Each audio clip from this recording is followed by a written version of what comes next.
শীতের একটা ভীষণ জনপ্রিয় রান্না হলো মিক্স ভেজ। রুটি, লুচি, পরোটা বা ভাতের সাথে মিক্স ভেজ খেতে অসাধারণ লাগে। এটা বানানোর জন্য আমি শীতের কয়েকটা সবজি কেটে নিয়েছি, যেমন গাজর, বিনস, আলু, ক্যাপসিকাম, টমেটো, ফুলকপি এবং মটরশুঁটি। এছাড়া ৩০০ গ্রাম পনির এইভাবে টুকরো করে কেটে নিয়েছি। এছাড়া নিয়েছি পোস্ত, মগজদানা এবং কাজু বাদাম। টমেটো এবং কাঁচা লঙ্কা পেস্ট করে নিয়েছি।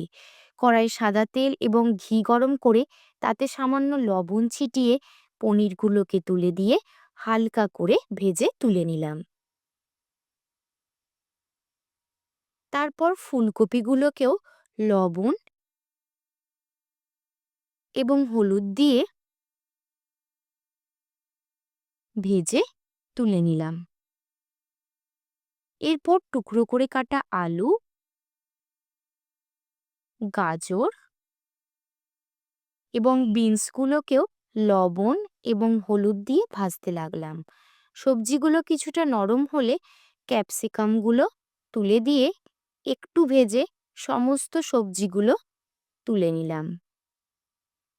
এরপর ওই তেলেই শুকনো লঙ্কা, তেজপাতা, এলাচ ফোড়ন দিয়ে ৩০ সেকেন্ড পর ১ চামচ আদা বাটা দিয়ে কষিয়ে কাঁচা লঙ্কা, টমেটোর পেস্টটা দিয়ে আবার ভালোভাবে কষিয়ে নিয়ে তার মধ্যে দিয়ে দিলাম ১ চামচ হলুদ গুঁড়ো, ১ চামচ লঙ্কা গুঁড়ো দিয়ে তেল ছাড়া পর্যন্ত কষিয়ে তার মধ্যে ফ্যাটানো টক দই এবং পোস্ত, মগজদানা, কাজুর পেস্টটা দিলাম। আর দিলাম ১ চামচ কস্তুরি মেথি। মশলাগুলোকে খুব ভালো করে কষানো হলে ১ কাপ কড়াইশুঁটি দিয়ে ভেজে রাখা সবজিগুলোকে মশলার সাথে ভালোভাবে মিশিয়ে ১ বাটি গরম জল দিয়ে তার মধ্যে দিয়ে দিলাম ফুলকপিগুলোকে। তারপর স্বাদমতো চিনি দিয়ে ঢাকা দিয়ে ৫ মিনিট রান্না করার পর ঢাকনা খুলে পনিরগুলোকে দিয়ে দিলাম।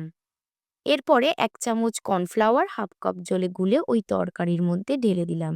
একটু শুকনো লাগছিল বলে আরও ১/২ কাপ জল দিলাম।